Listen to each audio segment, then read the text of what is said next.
Chip, yesterday, Pete said in order to help get Geno in the rhythm, he said you guys need to run the ball more and incorporate more play action into the offense. Do you feel like that's a fair assessment? Yeah, I mean that's what our game plan is every game, unless you get into, we talked about it in the Chargers game. When you get in the second half, that skews. But we had 25 attempts last week in the game. There was real balance in the first half of the football game when it was a close game. I think it gets out of hand. So when you look at some of the numbers, I think we had 25 rushing attempts and 36 passing attempts at the end of the day. But in the first half, it was really even. So, When you look at the red zone, it was 0 yeah. 4 on. It just seems like it's just execution or just a Yeah, mistake here. we talk about all the time in the red zone. It's a great point. Is no STPs, no sacks, no turnovers, no penalties. And when you look at the drive, we had 2 sacks on protection issues that we need to pick up in the protection, and there was a communication issue that we need to get that straightened out. And then we had the one where, Gino made the right read and the ball's being thrown and it gets tipped by the defensive lineman. It goes up in the air and it turns into a turnover. So of 3 of those 4, there were 2 sacks and a turnover. So 3 of the 4 drives, there were STPs, and we talk about it all the time. You can't have STPs down there. You can't have sacks. You can't have turnovers. No penalties, and that's on us. That's for us. We have to be able to execute better. We have to be able to put ourselves in. Our guys as coaches have to put our players in position to make those plays. But those sacks are killers down there because once you're there, you have 3. But you don't want 3. You need 7s. And you need to be greedy down there. So just settling for field goals when you get in the red area, because we drove the ball well in that game, but when we got into the red area, we're coming away with 3s and not 7s. And against a good offense like Indianapolis, then trading 3s for 7s, you're not going to win a football game. The defensive line is a lot of what we hear is the strength of the Titans these last Yeah. couple of years. What unique challenges do they represent? Well, I think Jeffrey Simmons is as good a 3 technique as there is in the league, and his numbers will back it up. He can cause a lot of problems in there. And it's unique. Sometimes you're playing against a really strong defensive end, and you can slide things to him and do all that. But when you have a guy right smack dab middle in the defense, he can cause some problems. And I think Denard Wilson, their defense coordinator, does a good job of moving him around and not letting you always just say where he's going to be. Sometimes he uses a 3 technique. Sometimes he plays the nose for them, so they move him around and put him in some different spots. So that I think everybody on our team knows who number 98 is. He's been a force in this league for a couple of years now. And it starts with him. And then they've got some other guys around him that are really good players and can rush the passer. And their edge players are impressive and athletic. But it really starts with him up front. And he's as good at 3 technique in the league. He may be the best 3 technique in the league. Like we've talked to you about almost every offensive lineman, but not much about Dylan Parham. And it felt like the last 2 weeks he kind of felt himself a little bit. I mean, did you feel like he's figuring it out a little bit? I felt his aura and I felt his presence.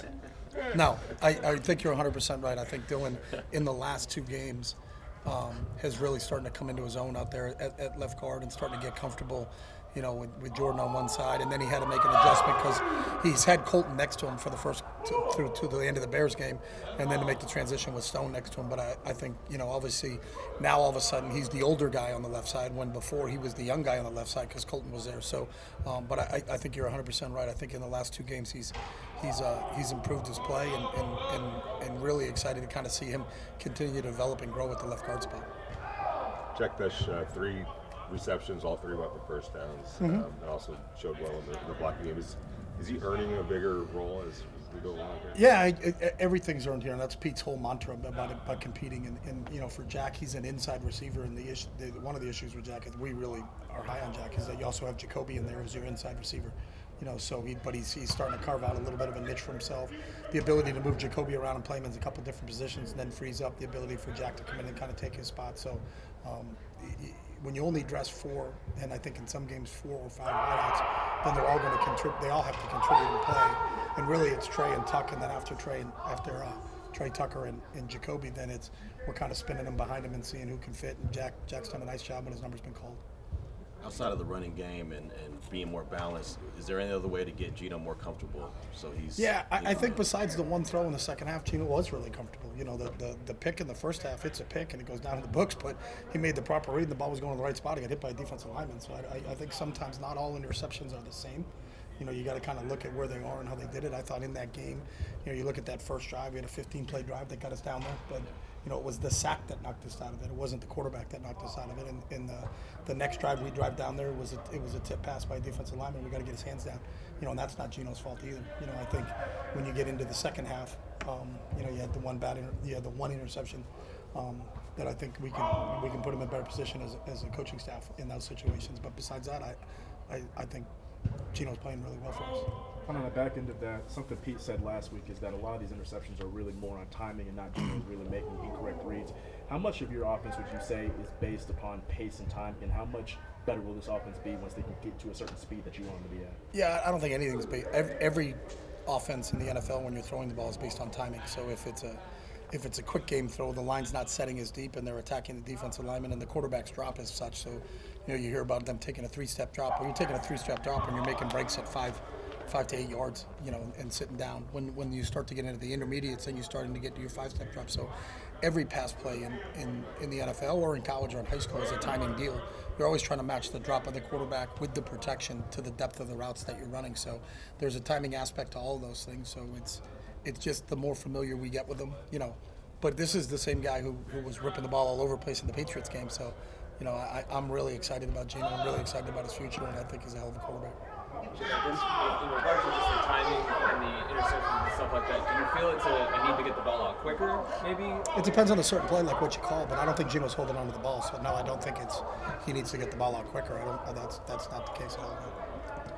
What does it mean to the offense to have Mike Mayer back, especially not only just as a receiver but as a blocker? Yeah, everything. I mean, we've always considered Mike a starting tight end in this league, and we're fortunate with Mike and Brock that we have 2 starting tight ends in this league. So to have both of them out, was a kind of a different deal for everybody. For Gino in his comfort zone of where he is a tight end, and for me in our comfort zone where we are a tight end. But to have Mike back, I think he's played really well in the other 4 games that he played, and to get him back in this one is.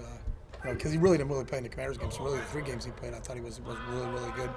So we're excited to get him back, and we're going to need him against Tennessee. You mentioned before about Trey Tucker. He practices fast. He plays fast. How nice is it to have him as a weapon to do multiple things in this offense? He's been great, and I think, as I said, he's probably our best practice player. And we always talk about you sink to your level of training, and he trains at such a high level. He's playing at such a high level, and it's a great point for all, especially our young players, that you can kind of point out that what you see out of Trey every day, and like, holy smokes, when you look at the GPS numbers and what he's running in practice and doing, and then all of a sudden you turn on the tape and he's doing the same exact thing.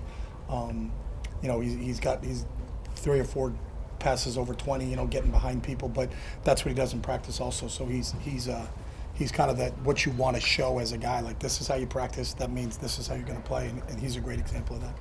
How different is the offense without Brock?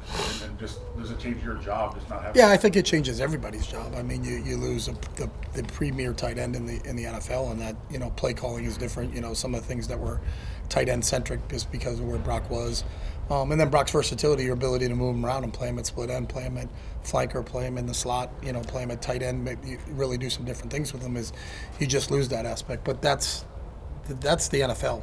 There's not any team right now that is got the same people that they started, the 22 they started with, that they're playing with into week 5, and that's what this league is all about. You have to be able to make adjustments when you lose players like that, and you got to move on, because no one's feeling sorry for you when you have a guy down, because everybody has people down. So that's just the nature of the game, and we're hopeful we'll get Brock back soon here. He's working his tail off to get back in the rehab process, so we'll see how that goes. That's good. All right, thanks, Chip. Thanks, guys.